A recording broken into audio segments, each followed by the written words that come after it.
우리 예수님이 사로잡히시던 날 밤이었습니다. 우리 예수님은 사랑하는 제자들과 함께 마가의 다락방으로 올라가셨습니다. 그곳에서 예수님은 제자들과 함께 유월절 만찬을 드셨습니다. 이제 이 밤만 지나고 나면 우리 예수님은 십자가를 지셔야만 합니다. 예수님은 이 세상에서의 마지막 만찬, 최후의 만찬을 제자들과 함께 하고 계셨습니다. 예수님은 먼저 떡을 가지시고 축사하시면서 사랑하는 제자들에게 말씀하십니다. 이것은 너희를 위하는 내 몸이니 이것을 행하여 나를 기념하라.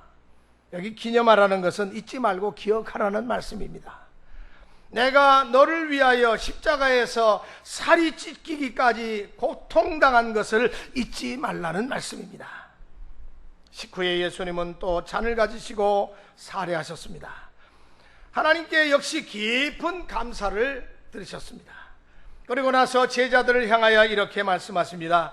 이 잔은 내 피로 세운 새 언약이니, 예수님의 피로 새 언약을 세우신 것이라는 말씀입니다.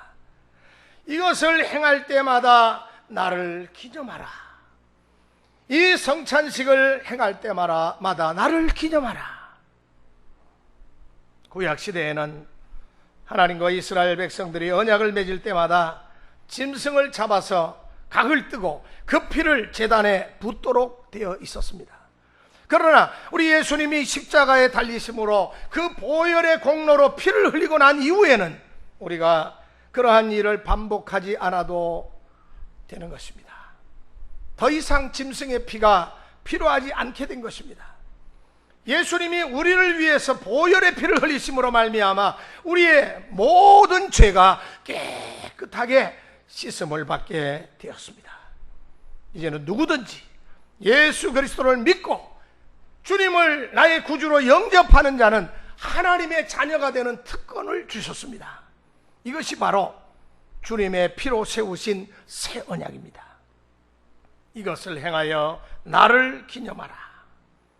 이 말씀은 예수님의 그 말씀을 쫓아서 그저 우리들은 떡을 떼고 나누면 되는 것입니다.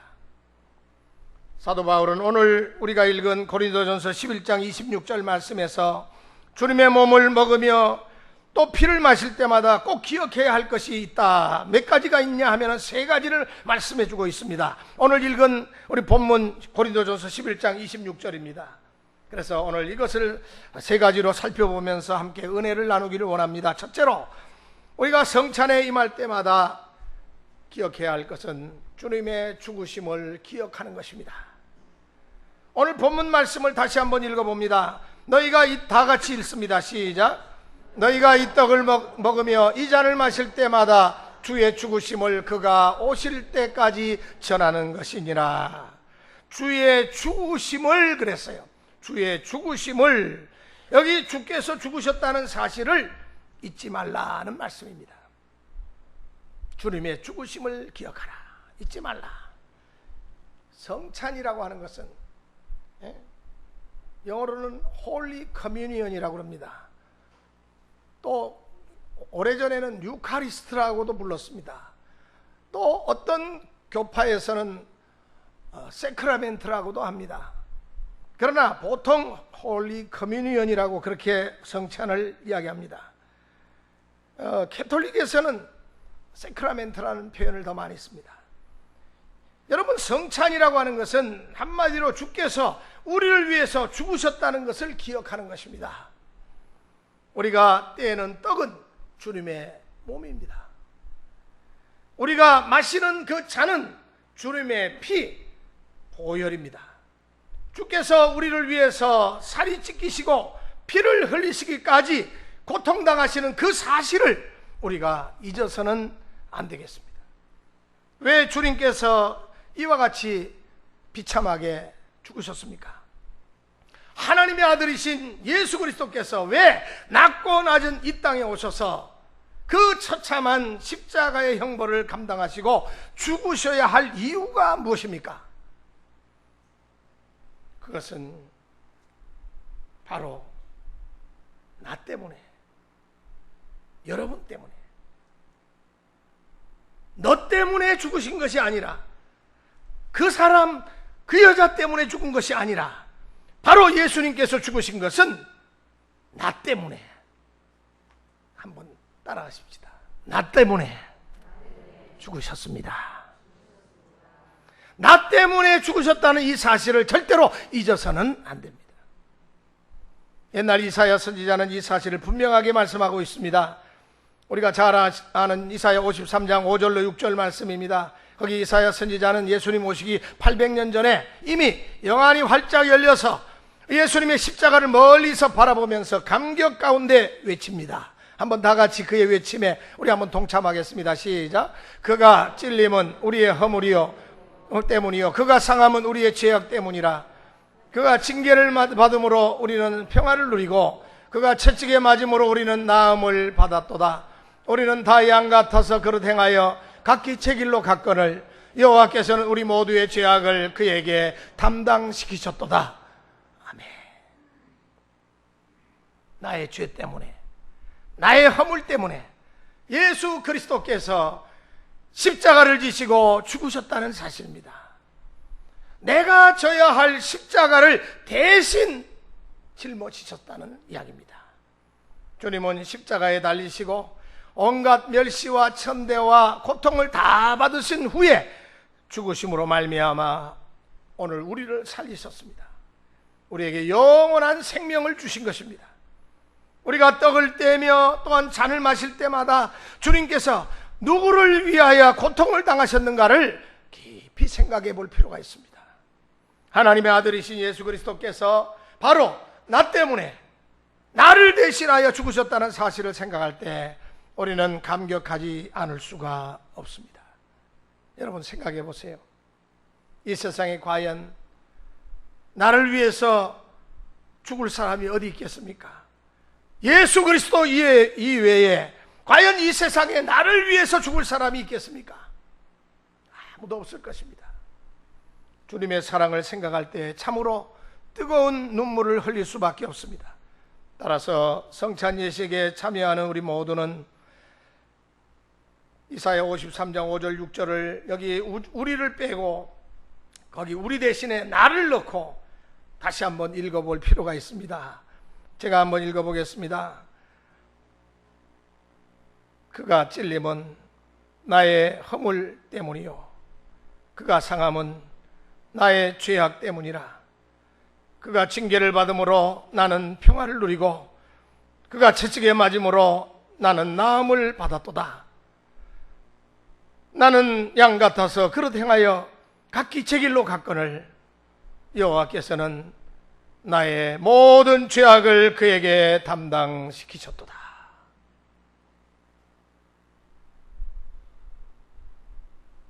오늘 이 사실을 우리가 분명히 기억해야 되겠습니다.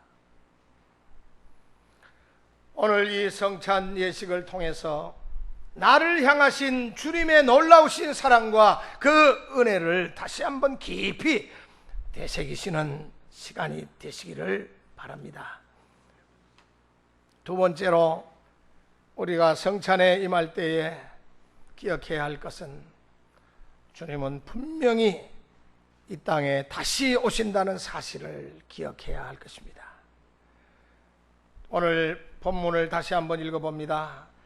너희가 시작. 너희가 이 떡을 먹으며 이 잔을 마실 때마다 주의 죽으심을 그가 오실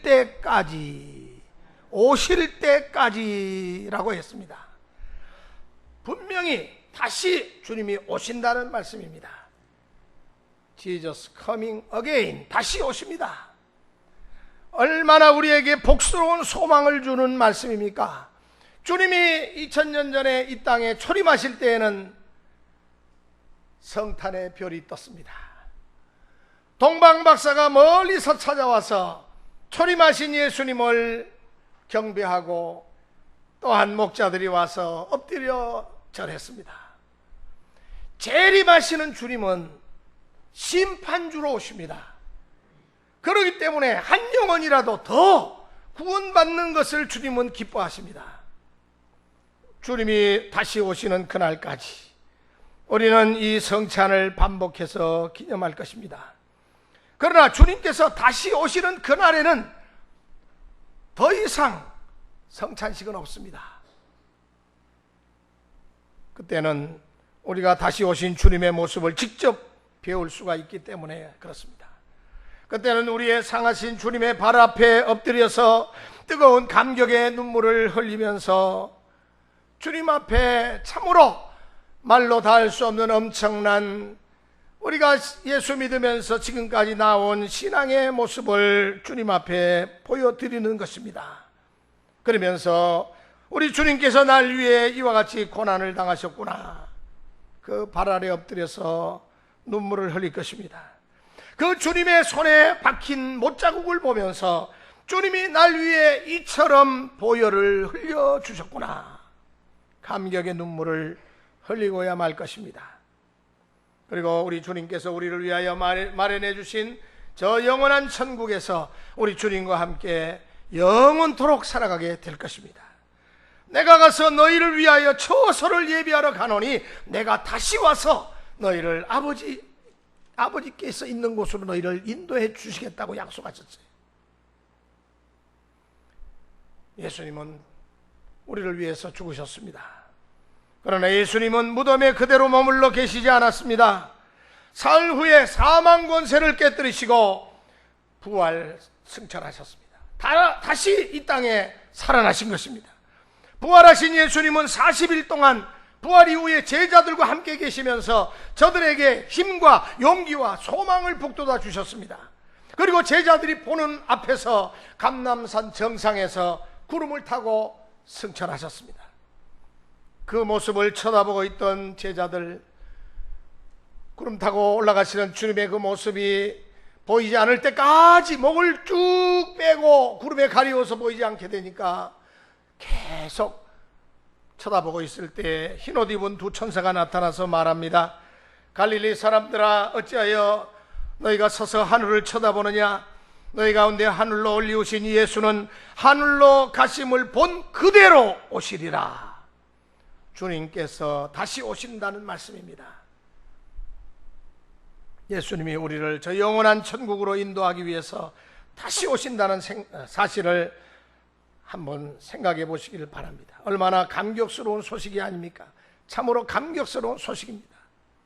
감난산을 내려오는 제자들의 발걸음은 기쁨과 환희에 가득 찼습니다. 이에 저들은 더 이상 두려워하지 않게 되었습니다. 담대하게 나아가서 주 예수를 증거하게 되었습니다. 많은 핍박과 환난이 몰려왔습니다. 그러나 개의치 않았습니다. 두려워하지 않았습니다. 스데반 집사는 돌에 맞아 순교했습니다. 사도 야고보는 칼에 배임을 당해서 죽었습니다. 그러나 저들은 조금도 두려워하지 않았습니다. 세상이 감당할 수 없는 사람들이 된 것입니다. 담대하게 예수 그리스도의 부활을 증거하는 모습이 되었습니다. 이후로 저들은 모이기에 힘을 썼습니다. 모이면 뜨겁게 기도합니다. 모이면 뜨겁게 말씀을 함께 공부합니다. 주님의 죽으심을 기억하면서 서로가 떡을 떼며 잔을 마셨습니다. 저희들은 모일 때마다 주님이 다시 오실 때까지 그 어떠한 핍박과 환난과 역경이 있을지라도 꿋꿋하게 신앙을 잃지 않고 승리하자고 서로서로 권면하고 서로서로 격려했습니다. 헤어질 때도 주님 다시 오실 그때까지 나가서 담대하게 주 예수의 부활을 증거하자고 서로서로 독려했습니다.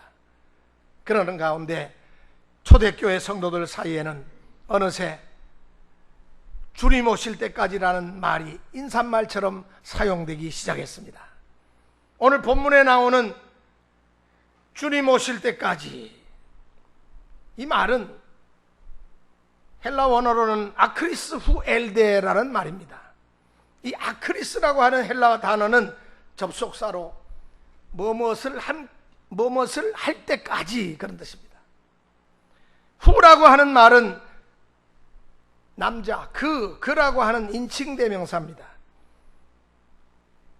물론 여기서 그는 예수님을 말씀하고 있습니다. 주님을 말씀합니다. 엘데라고 하는 말은 온다라고 하는 동사입니다. 그러니까 저들은 서로 만날 때마다 아크리스 후 엘데 이렇게 인사를 했습니다. 먼저 보는 성도가 인사를 합니다. 아크리스후 엘데, 주님 오실 때까지. 그러면 그 인사를 받는 사람도 그래요. 아크리스후 엘데, 주님 오실 때까지. 이렇게 답례를 합니다.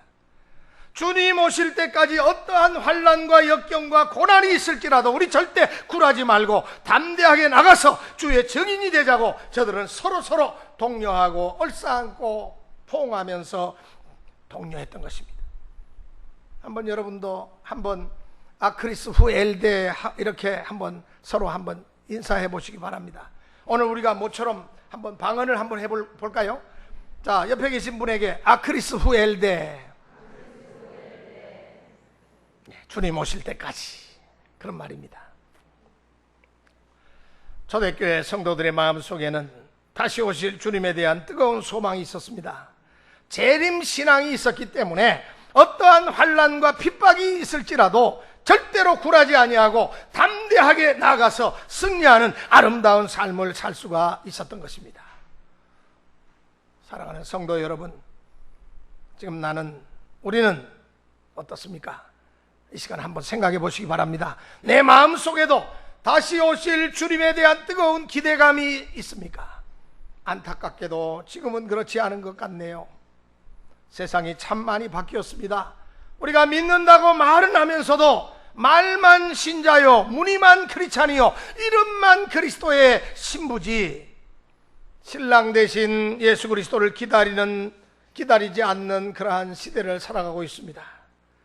너무나도 세상 재미에 푹 빠져서 너무나도 세상에 집착을 하면서 주님 오실 그날이 다가와도 그것에 전혀 관심을 두지 않는 그런 시대를 우리가 살아가고 있습니다. 물론 나름대로 이유가 있습니다. 왜 그렇게 됐냐? 기다리다가 지쳤어요. 기다리다가 지쳤어. 2000년을 기다리다 보니까, 아니 오시겠다던 분이 10년이 지나도 안 오시고 50년, 100년이 지나도 안 오시고 밀레니엄이 지나도 안 오시고 밀레니엄 2번 지났는데도 안 오시니까, 아이고, 성경이 우리에게 공수표를 남발했구나, 그렇게 생각하면서 믿음이 떨어진 것이 사실입니다. 그러나 여러분, 하나님의 시간을 카이로스라고 합니다. 인간의 시간, 인간 나라의 인간의 시간, 24시간이라고 하는 이 시간, 착각, 이 시간은 크로노스라고 하는 시간입니다. 여러분, 하나님의 시간과 인간의 시간은 달라요. 베드로후서 3장 8절 말씀에 보면은 이런 말씀이 있습니다. 사랑하는 자들아, 죽게는 하루가 1000년 같고 1000년이 하루 같다는 이 한 가지를 잊지 말라. 주의 약속은, 다시 오시겠다는 이 약속은 말입니다, 어떤 이들이 더디다고 생각하는 것 같이 더딘 것이 아니라 오직 주께서는 너희를 대하여 오래 참으사 아무도 멸망하지 아니하고 다 회개하기에 이르기를 원하시느니라. 한 생명이 천하보다 귀하기 때문에 그 한 생명이라도 더 구원받는 것을 주님께서 기다리고 계시기 때문에 그 시간, 인간 나라의 시간으로 볼 때는, 이 크로노스의 시간으로 볼 때는 2000년이 지나가 버렸습니다만은, 그러나 우리 주님 보시기에는 이틀 지난 거예요. 왜? 그 나라는 영생하는 나라이기 때문에. 여러분 생각해 보세요. 영생이라는 말이 뭡니까? 영원히 사는 나라에 계신다는 말씀입니다. 누가? 예수님이.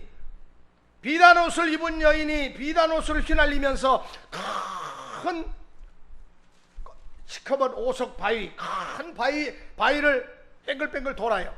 그 나풀거리면서 그 옷이 계속 돌면서 스칩니다. 그 바위를 스쳐요. 그 비단옷이 돌면서 바위를 스치면서 바위가 없어질 때까지가 얼마나 오랜 세월이겠어요. 그러나 주님께서는 그 세월도 눈 깜빡할 시간이에요. 영생의 나라에서 볼 때는. 그러니까 우리가 이 땅에서 두 세기가 지났다고 해요. 아니, 두 밀레니엄이 지났다고 그래가지고, 아이고, 주님은 안 오시오. 오실래면 벌써 오셨지. 그거는 우리가 성경을 잘못 이해하고 해석하는 것입니다. 저리로서 산 자와 죽은 자를 심판하러 오시리니, 우리가 조금 전에도 주기도문을 사도신경을 우리가 같이 기도했잖아요. 분명히 심판하러 오시리니 그랬습니다. 주님 다시 오실 것을 우리가 고백했어요. 우리를 저 영원한 하나님의 나라로 인도하시기 위해서 불언간에 우리 주님께서 반드시 다시, 그때는 심판주로, 구세주로 오시는 것이 아니라 심판주로 오실 것입니다. 그러므로 지혜로운 다섯 처녀와 같이 믿음의 기름, 성령의 기름을 준비하셔서 이 땅에 다시 오시는 주님을 맞이하시는 우리 아름다운 믿음의 성도들 되시기를 주의 이름으로 축원합니다. 세 번째로, 우리가 성찬에 임할 때마다 주님을 증거하는 사명을 재확인하는 시간이 되어져야 합니다. 너희가 이 떡을 먹으며 이 잔을 마실 때마다 주의 죽으심을 오실 때까지 전하는 것이니라. 성찬에 참여하는 우리들에게 주어진 책임이 있습니다. 주님의 증인이 되고 복음을 전해야 하는 책임입니다. 예수님이 승천하시기 직전에 사랑하는 제자들에게 또 지금 우리들에게 마지막으로 간곡하게 당부하신 말씀이 뭡니까? 너희는 땅끝까지 이르러 내 증인이 되라. 우리는 이것을 가리켜서 지상명령이라고 말합니다. 예수님의 지상명령. 너희는 가서 모든 족속으로 제자를 삼아 아버지와 아들과 성령의 이름으로 내가 너희에게 가르쳐 분부한 모든 것을 가르쳐 지키게 하라. 볼지어다 세상 끝날까지 내가 너희와 함께 하리라고 하신 말씀, 다 지상명령입니다. 마지막으로 주님께서 승천하시기 직전에 하신 말씀. 여러분, 지상명령이 무슨 뜻입니까? 무슨 말이에요? 여러분, 지상명령이라는 말은 군대에서 사용하는 군대 용어입니다. 아무리 적진에서 총알이 빗발치듯이 쏟아진다 할지라도, 대포가 쌩쌩 날아가고 머리 위로 머신건이 막 불을 뿜고 있다 할지라도 돌격 앞으로라고 명령이 떨어지면 죽음을 각오하고 앞으로 달려나가는 것입니다. 이것이 바로 지상명령입니다. 복음명령이라고도 합니다. 때로는 선교명령이라고도 합니다. 또 대위임령이라고도 합니다. 그만큼 중요하기 때문에 그 이름이 이렇게 많아요. 지상명령, 복음명령, 선교명령, 대위임령. 그만큼 중요하기 때문에 그렇습니다. 마찬가지입니다. 십자가에 군병된 우리들, 예수 그리스도의 군병인 우리들은 복음을 증거하기 위하여 주의 증인이 되기 위해서 내 생명을 조금 더 귀한 것으로 여기지 아니하리라고 하는 그런 각오가 있어야 됩니다. 오늘 성찬에 참여하신 교우들께서도 이제는 내 생명을 조금 더 귀한 것으로 여기지 아니하고 주의 죽으심을 오실 때까지 전하겠노라고 하는 거룩한 결심이 우리 마음속에 뜨겁게 일어나시기를 주의 이름으로 부탁을 드립니다. 우리 예수님의 비유 가운데 어리석은 부자 비유가 있죠. 어느 마을에 부자가 살고 있었습니다. 그의 농사가 참 잘 됐어요. 대풍을 이루었습니다. 그래서 곡간을 새로 짓고 거기에다가 가득가득 곡식을 채웠습니다. 그리고는 스스로 만족해서 이렇게 말합니다. 내 영혼아 수고했노라. 이제는 좀 더 먹고 마시고 즐기면서 쉬자. 그러나 하나님께서 그 소리를 들으시고 뭐라고 말씀하셨습니까? 어리석은 자야, 내가 오늘 내 영혼을 도로 찾으리니 그러면 네가 그 곡간을 많이 만들어 가지고 쌓아놓은 것이 네 것이 되겠느냐? 여기 어리석은 자라고 책망하셨습니다. 오늘날 현대 그리스도인들은 지상명령이 돈 버는 게 돼버렸어요. 이 땅에서 열심히 돈 버는 게 가장 큰 지상명령이 돼버렸어요. 주님의 지상명령은 이 세상 살다 보니까 그거는 별로 중요하지 않네요. 이 땅에서 내가 사느냐 죽느냐 이것이 문제로다. 주님의 지상명령은 다음에 내가 생각 좀 하겠습니다. 이렇게 돼버렸어요. 여러분 꼭 기억하세요. 물질을 아무리 많이 벌어서 많이 쌓아놓고 다른 사람에게 이것을 나누어 줄 줄 모르는 사람은 어리석은 자라는 책망을 받을 수밖에 없습니다. 어리석은 부자와 같이. 마찬가지로 복음을 쌓아놓고 나만 가지고 챙기는 거예요. 내 거라고 이것을 나만 구원받고 나만 천국 가자, 복음을 나눌 줄 모르는 사람, 복음을 받은 지 1년이 지나고 5년이 지나고 10년, 20년, 30년, 아니 더 많은 세월을 보냈는데도 불구하고 다른 사람에게 복음을 나누어 주지 못하는 사람에게는 화가 미친다는 사실을 꼭 기억해야 합니다. 고린도전서 9장 16절에 있잖아요. 내가 복음을 전할지라도 자랑할 것이 없으면 내가 부득불할 일임이라. 만일 복음을 전하지 아니하면 내게 화가 있을 것이라. 화가 있다 그랬어요. 그러므로 우리는 두려워해야 됩니다. 복음을 쌓아놓고 이것은 내 것 나누어 주지 않는 사람에게는 마치 한 달란트 받은 예수님의 비유에 나오는 사람같이 그냥 그대로 가지고 나가겠다고 하는 자세입니다. 그런 심보와 똑같죠. 그런 사람에게는 화가 있다는 사실을 알아야 됩니다. 악하고 게으른 종아, 저 바깥 어두운 데서 슬피 울며 이를 갈미 있으리라. 주님의 책망을 받을 수밖에 없습니다. 예수님은 온 천하보다도 한 생명을 더 귀하게 여기십니다. 이제 말씀을 맺겠습니다. 이것을 행하여 나를 기념하라. 우리 예수님의 명령에 따라서 우리는 오늘 성만찬식을 나누었습니다. 떡을 먹으며 잔을 마실 때마다 우리가 꼭 명심해야 할 것이 있습니다. 주의 죽으심을 기억하라는 사실과 주님이 다시 오신다는 사실입니다. 아크리스 후엘데 주님은 반드시 다시 오십니다. 주님을 전파해야 한다는 사실입니다. 우리에게 주어진 사명, 복음 전파의 사명입니다. 주님의 증인으로서의 사명입니다. 오늘 우리 마음속에 다시 한번 깊이 새겨지는 귀한 은혜가 우리 사랑하는 모든 우리 새서울교회 성도들 가운데 넘치시기를 주의 이름으로 축원합니다. 기도하시겠습니다.